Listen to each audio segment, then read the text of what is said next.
For Pakistan, it's a country that is considered as a religious destination for a lot of people in Southeast Asia. My question is, how can Pakistan take this reputation and make it as a tool to promote religious diversity and tolerance in the region where, as you said in your intervention, is living a lot of events that has a relation with terrorism, for example? Thank you. Now, Pakistan is, it's um, an Islamic state, but it's a moderate Muslim country, and it has always played a constructive, a positive role in world affairs. Pakistan has been very active in terms of countering terrorism, eliminating terrorism. It has done that for instance, helped do that in and around Pakistan, like in Afghanistan, for instance. It has played a very positive role. In Pakistan, on this border with Afghanistan, there have been regions where sort of terrorists from Afghanistan had moved after 9/11 when the US invaded Afghanistan. And they had established some safe havens. But over the last many years, and these were, because these were people who had come to the region after the Russian invasion of Afghanistan. And many had been actually brought there by by the Americans even. They were not terrorists then, they were mujahideen then, then they were fighting the war of the free world. But later on, when the Russians left, some of them just turned kind of extremist and terrorists. And they created a problem for the whole world. It was a huge problem, as 9/11 and sort of all the terrorist incidents that we witnessed all over the world many of them had roots in that region. So it has taken us years to eliminate that. On behalf of the world, that was a battle, against a battle against terrorism, a fight against terrorism that we were fighting for the world. We were in the vanguard of that battle. That has been largely won, that fight. Basically there's still here and there very sporadic incidents, but overall, and it has been at a huge cost, like 60,000 deaths, 5,000 soldiers dead, basically, over $120 billion of economic losses. Now, that is what we've done. Unfortunately, it has been misperceived in certain countries or by certain media and everything. It has been misperceived that, basically, in the sense that people sometimes think that, okay, the Pakistan is a country from where, they have the extremist element there who have exported extremism to other places, which is a total fallacy. In fact, in Pakistan, we never had a homegrown terrorist.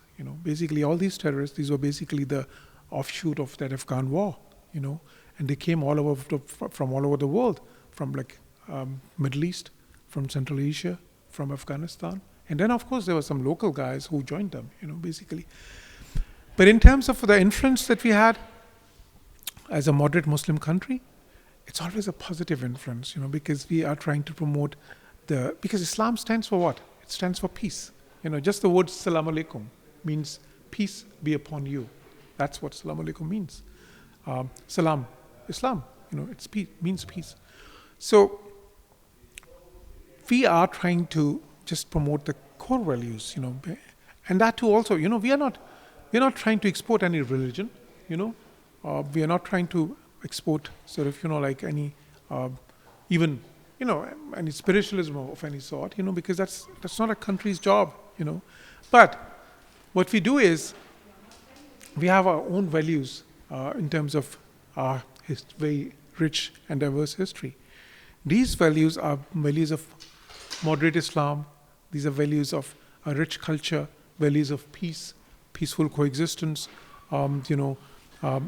These are moral values, ethical values, and yes, these could be sometimes we could be a role model for the other Muslim countries, because there are other Muslim countries which look up to Pakistan.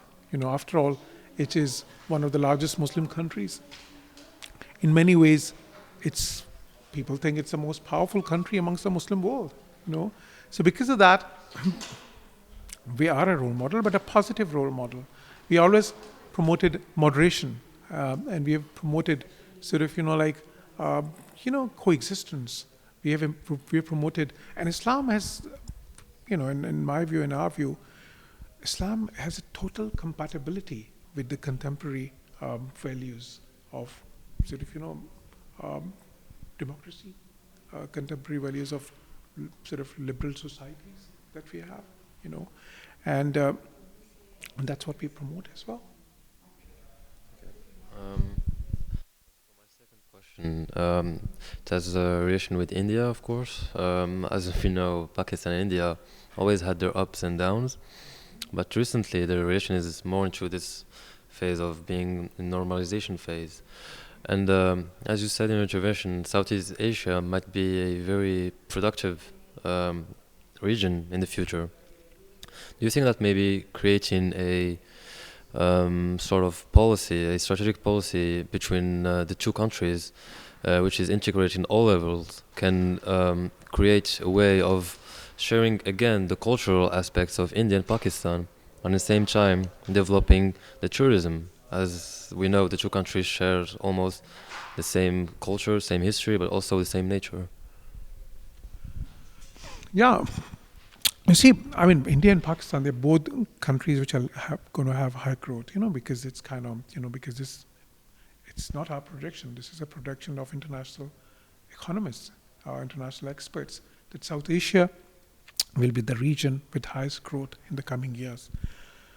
Also, it'll be a region in terms of, which will be very attractive in terms of tourism, in terms of its cultural influences, all that is, because there's a time for every region to sort of, to gain its prominence or to regain its prominence. In that, with India, we have had problems. We still have outstanding issues like Kashmir, which needs to be resolved. We have just resumed dialogue. We are in principle, we are now, trying to sort of, come up with the modalities as to how the dialogue will be structured. So that's hopefully going to happen now, because once we have that peaceful dialogue, because that dialogue is there to resolve all outstanding issues, including the dispute of Kashmir. But alongside that, we will increase trade with India. We have this body of SAARC, South Asian Association for Regional Cooperation, which is Pakistan, India, Bangladesh, Sri Lanka, Nepal, Bhutan, all these countries. So that, and bilaterally with India as well, we are going to have more trade, we are going to have more connectivity, more people-to-people contact, more cultural exchanges, and we are trying to, the SAARC, because SAARC is like what?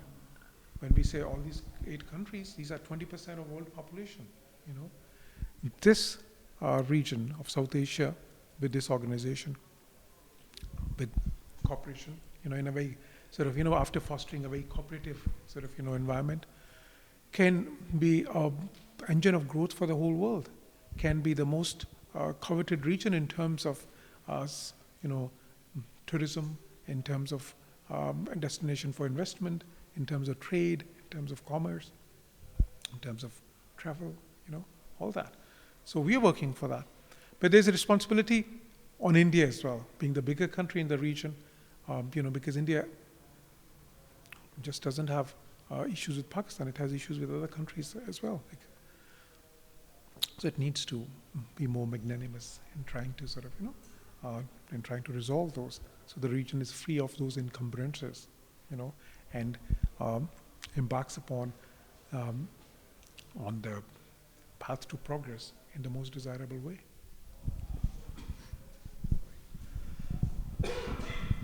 Okay, so first of all, I wanted to thank you on behalf of Hamza and I for taking this time to sit with us and answer our questions.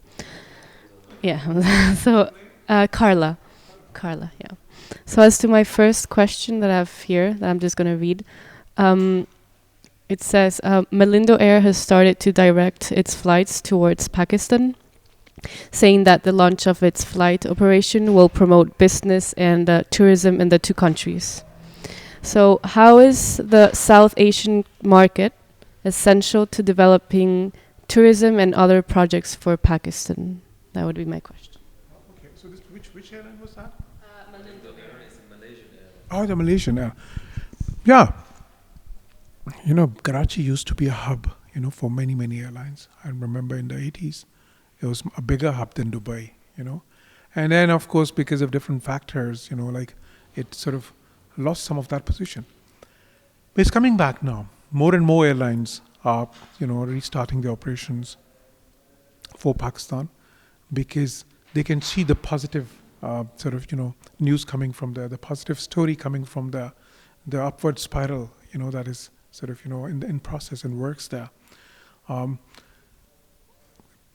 all these sort of, sort of foreign airlines more and more coming to Pakistan. And then, of course, the intra-regional airlines, for instance, more flights by Air India to Pakistan, more flights by Pakistan Airlines to India, more flight by sort of, Biman Bangladesh Airlines to Pakistan. This will, because it's the travel, the people-to-people contact is the key, in my view. One thing I've noticed very interesting in Germany as well. Any German friend who has visited Pakistan, he has a totally different picture of Pakistan than those who have not visited Pakistan. So once you have, there can be no substitute to that. Once somebody visits a country, that is when they have a factual picture of that country, not from the media, not from the social media even, not from the books. So definitely more and more such connections, and we are promoting that. We are promoting more sort of flights coming to Pakistan. It's happening, as we speak. This will definitely open up opportunities for Pakistan and for the region. So, just one last question. Do you think should Pakistan keep developing their national office to promote their brand worldwide? And how should they do this? Pakistan, how should they do this? National office? Yes. Um, okay. So, okay, I understand now. Basically, you mean is like, should we have a separate ministry for that or separate institution for that? Like exactly. Yeah. Like, these are all kind of ideas which are interesting ideas, good ideas. Like we already have some mechanisms. We have the ministries of tourism, for instance. We have a board of investment, for instance. You know, their job is to, like the board of investment's job is to spread in knowledge and information about the investment opportunities in Pakistan.